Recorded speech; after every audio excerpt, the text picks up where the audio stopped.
कहता हूं अगर इनका दिमाग ठीक करना है, इनकी तबीयत ठीक करनी है तो एक ही इलाज है। लेकिन इस पे कोई एफआईआर नहीं हुआ, इस पे कोई केस दर्ज नहीं हुआ, यह शख्स डिस्क्वालीफाई नहीं हुआ।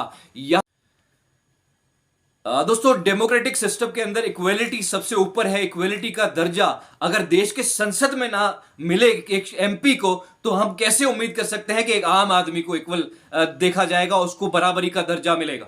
दोस्तों, एक स्टेटमेंट जिसके चलते राहुल गांधी एक कंट्रोवर्सी में आ घिरे और जिसके चलते वो डिस्क्वालीफाई भी हुए, आपको मालूम है। ये स्टेटमेंट था, स्टेटमेंट सुन लीजिए। अच्छा, एक छोटा सा सवाल, इन सब के नाम, इन सब चोरों के नाम मोदी मोदी मोदी कैसे हैं?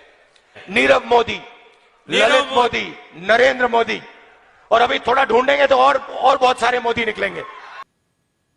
इस स्टेटमेंट के चलते राहुल गांधी को आज डिस्क्वालिफिकेशन का सामना करना पड़ रहा है। एक सूरत के कोर्ट ने 2 साल की सजा सुनाई डिफेमेशन, और डिफेमेशन ये कि मोदी और मोदी नाम के जो भी लोग हैं उनको इस चीज से तकलीफ पहुंची है और उन्होंने अपने आप को ओबीसी कैटेगरी में भी लेकर आ गए। उसके बाद अब जल्दी वो दलित भी बनने वाले हैं। खैर, ये शख्स जिसने ये केस फाइल किया था, इसका नाम भी मोदी जो है सरनेम है और बीजेपी का ही एक एमएलए है गुजरात से।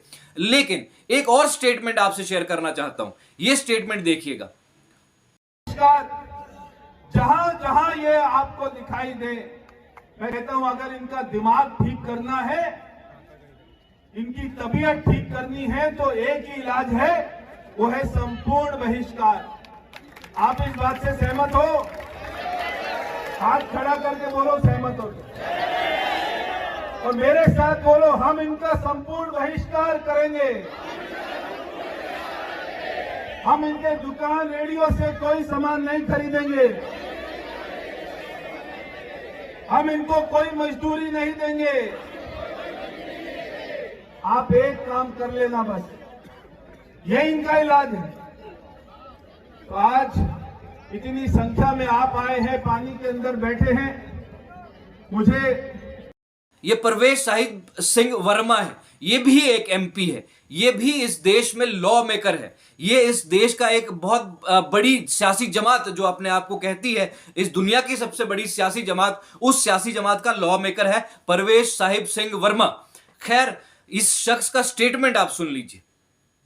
आपको साफ तौर पे ये शख्स बोलता हुआ नजर आ रहा है कि एक तबका यानी मुसलमान, इस देश के मुसलमानों को बाइकॉट कीजिए, इनका बहिष्कार कीजिए। ये भी एक एमपी है, लेकिन इस पे कोई एफआईआर नहीं हुआ, इस पे कोई केस दर्ज नहीं हुआ, ये शख्स डिस्क्वालीफाई नहीं हुआ। यहां पर वो सारे दफे जो हेट मॉन्गर्स के खिलाफ, जो सिडेशन के दफे हैं, वो गायब हो जाते हैं। क्यों? क्योंकि ये लोग बीजेपी से ताल्लुक रखते हैं। देखिए, राहुल गांधी से अपनी कोई इस तरह की कोई खास दिलचस्पी नहीं है हमारी, लेकिन जिस तरह से डिस्क्वालिफिकेशन हुई है, जिन ग्राउंड्स पे हुई है, वो अनडेमोक्रेटिक है, क्योंकि एक साजिश के तहत इन्होंने उनको डिस्क्वालीफाई किया है। जब ऐसे जैसे हेट मॉन्गर्स को कोई पूछ नहीं रहा, तो एक बात कहने वाले कि मोदी नाम के लोग क्यों हैं, सवाल पूछने वाले, हालांकि कोई बड़ा सवाल नहीं था।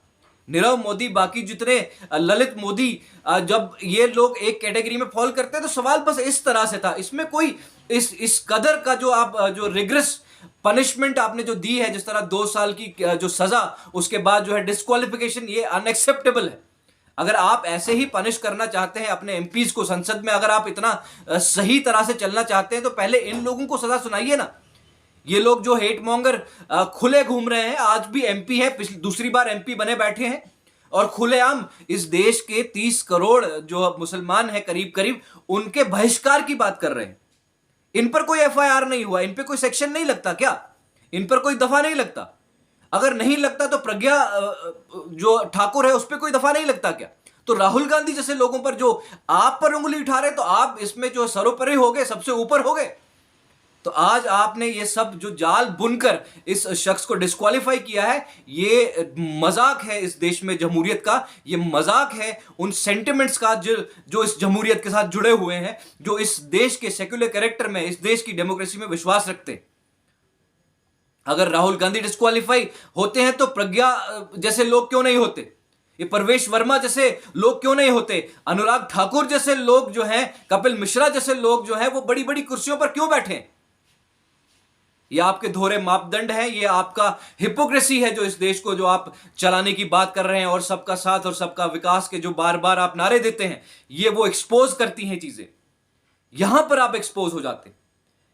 जिन हेट मॉन्गर्स ने देश में जो है बार बार आग लगाने की कोशिश की है, उन पर आप कोई कार्रवाई नहीं करते। हां, आपको किसी ने चोर कह दिया, आप उसको जो है एक केस में फंसाकर 2 साल की जेल करवाकर उसको डिस्क्वालीफाई करते हैं। और अपने पार्लियामेंट के अंदर पहले देख तो लीजिए बीजेपी के कितने लोग जो हैं क्रिमिनल केसेस के साथ जो है एमपी बने बैठे हैं, जिनके ऊपर डिक्लेयर्ड क्रिमिनल केसेस हैं। क्या आपको यह मालूम है? अगर आपको मालूम है तो उनके ऊपर कार्रवाई कीजिए। जिनके ऊपर रिग्रेस जो है सीरियस क्रिमिनल केसेस हैं, उन पर कार्रवाई कब हो? और ये जो आप कर रहे हैं, इससे आप नेशनली इंटरनेशनली एक्सपोज हो रहे हैं। और जिन लोगों को ये लग रहा है ना कि ये कोई बात नहीं, जिनको बड़ी खुशी हो रही है, जिनको मजाक लग रहा है, उनको बता दूं आने वाले वक्त में जो है ना, ये आपके सर पे भी आने वाला है। उफ करोगे तो कीमत चुकानी पड़ेगी। देश जो है डिसेंट से चलता है, डेमोक्रेसी डिसेंट से चलती है, सवाल जवाब होते हैं। अगर अडानी पर जवाब नहीं दे सकते, इसका मतलब यह नहीं है कि आप जो है एक एक करके एमपीज को डिस्क्वालीफाई करना शुरू करेंगे और ये तरह के जो जाल हैं ये बुनेंगे और एमपीज को जो है संसद से बाहर निकाल फेंकेंगे।